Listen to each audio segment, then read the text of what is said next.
Shyam Sundar sir കല്യാണം കഴിച്ചിട്ട് എത്ര കാലമായി? ഇപ്പോൾ 1.5 ആഴ്ച ആവുന്നേ ഉള്ളൂ. ഏത് സംസ്ഥാനക്കാരാണ്? ഞാൻ ശരിക്കും മുംബൈ ആണ്, മഹാരാഷ്ട്രയിലുള്ള മുംബൈ. മറാഠിയാണ് ആക്ച്വലി. ഇവളെ കർണാടക, ഉത്തര കർണാടകയിലുള്ള അങ്കോള എന്ന് പറഞ്ഞ സ്ഥലത്തിലെ കുട്ടിയാണ്. ഇവിടെ കേരളത്തിൽ വർക്ക് ചെയ്തിട്ടുണ്ട്. പേരെന്തായിരുന്നു? മീനാക്ഷി. ഇവിടെ വന്ന് കണ്ടതിന് ശേഷമാണോ നിങ്ങളെ കല്യാണം കഴിച്ചതോ? അതെ അതെ അതെ. പ്രണയമായിരുന്നോ? അതെ. അപ്പം മഹാരാഷ്ട്രയും കർണാടകവും ചേർന്നപ്പോൾ എങ്ങനെയുണ്ട്? ഇപ്പം കേരളത്തിലായതുകൊണ്ട് വളരെ ഭംഗിയായി പോകുന്നു അല്ലേ? എവിടെ താമസിക്കുന്നു നിങ്ങൾ? എറണാകുളത്തുള്ള KSRTC ബസ് സ്റ്റാൻഡ് തൊട്ടടുത്ത് തന്നെ ഗാന്ധിനഗർ എന്ന സ്ഥലമുണ്ട്. അവിടെ തൊട്ടടുത്ത് തന്നെ. എത്ര വർഷം പൂർത്തിയാക്കി കേരളത്തില്? 10 years. 10 കൊല്ലം പൂർത്തിയാക്കി കഴിഞ്ഞപ്പോൾ ഭർത്താവ് മിണ്ടരുതേ. എങ്ങനെയോ കേരളത്തെ കുറിച്ച് എന്താ ഒരു അഭിപ്രായം? केरला गुड अच्छा है. മലയാളം അപ്പൊ എന്തായാലും ഇഷ്ടപ്പെട്ടു അല്ലേ ഈ നാട്? താങ്കൾക്ക് പിന്നെ നന്നായിട്ട് മലയാളം അറിയാം. അതെ, ഞാൻ പഠിച്ചത് മൊത്തം ഓർഫനേജിലായതുകൊണ്ട് ഞങ്ങൾ ഡോൺ ബോസ്കോ സ്നേഹഭവനിലാണ് പഠിച്ചത്. അപ്പം മലയാളത്തിൽ തന്നെയാണ് പഠിച്ചതും എല്ലാം. എങ്ങനെയുണ്ട് ഇവിടുത്തെ ഓർഫനേജ് ഒക്കെ? ഇപ്പം ഞാൻ ഒറ്റയ്ക്കാണെന്നുള്ള ഒരു ഫീൽ എനിക്ക് ഒരിക്കലും തോന്നിയിട്ടില്ല. ഡോൺ ബോസ്കോയിൽ എത്തിയത് എങ്ങനെയാ? അത് ചെറുപ്പത്തിൽ ഞാൻ മിസ്സായി പോയതാണ്. 4 വയസ്സുള്ള സമയത്ത് മിസ്സായി പോയതാണ്. 4 വയസ്സ് എനിക്ക് അന്നുള്ളൂ.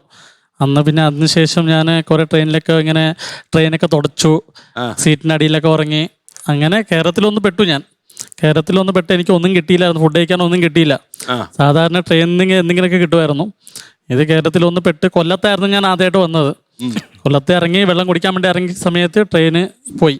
ആ ട്രെയിൻ പോയി. പിന്നെ ഓടിക്കയറാൻ പറ്റില്ല, കുഞ്ഞായതുകൊണ്ട് ഓടിക്കയറാൻ പറ്റില്ല. പിന്നെ അവിടെ റെയിൽവേ ട്രാക്കിൽ കിടക്കുന്ന ഫുഡ് കഴിക്കുന്ന സമയത്താണ് ഒരു ചേച്ചി കണ്ടത്. ആ ചേച്ചിയാണ് പിന്നെ എന്നെ പ്ലാറ്റ്ഫോമിൽ നിന്ന് എടുത്ത് സ്റ്റേഷനിലേക്ക് ഇട്ട് പിന്നെ അവിടുത്തെ അധികാരികളൊക്കെ വിളിച്ചു.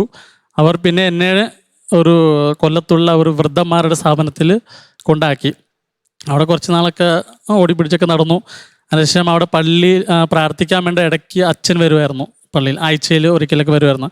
അപ്പോൾ അച്ഛൻ വന്നിങ്ങനെ പ്രാർത്ഥിക്കുന്ന സമയത്ത് അച്ഛൻ്റെ ശ്രദ്ധയിൽ ഒരു കുഞ്ഞു കൊച്ചു അതിലൂടെയൊക്കെ ഓടി നടക്കുന്നു. വീട്ടുകാരും അന്വേഷിച്ച് വന്നിട്ടില്ല, അറിയത്തില്ല അല്ലേ? ചിലപ്പോൾ അറിയത്തില്ലായിരിക്കും. അവർ അന്വേഷിച്ചിട്ടുണ്ടാവും. ആരെങ്കിലും പറഞ്ഞു വീട്ടുകാരെ അന്വേഷിച്ചു വരുമോ? വന്നാൽ നല്ലത്. അല്ലെ, വീട്ടുകാർക്ക് തിരിച്ചറിയാൻ എന്തുവാ തെളിവുള്ളത് താങ്കൾക്ക്? തെളിവെന്ന് പറയാൻ വേണ്ടി ആകെ ഒരു മറുക് മാത്രമേ ഉള്ളൂ. മറുകുണ്ട്, പ്രത്യേകിച്ച് തെളിവുകളൊന്നും ഇല്ല. മിസ്സായി പോയതാണ്. എങ്ങനെയാണോ കണ്ടുപിടിച്ചത്?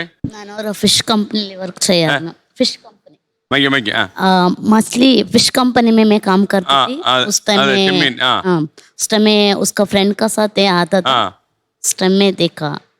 ലോകത്തെവിടെയായാലും ഏത് സമയത്തും 24 വാർത്തകളും ഓഗ്മെന്റഡ് റിയാലിറ്റി പാക്കേജുകളും എക്സ്പ്ലെയിനറുകളും വിശദമായി കാണാൻ ഞങ്ങളുടെ യൂട്യൂബ് ചാനൽ നിങ്ങൾക്ക് സബ്സ്ക്രൈബ് ചെയ്യാം.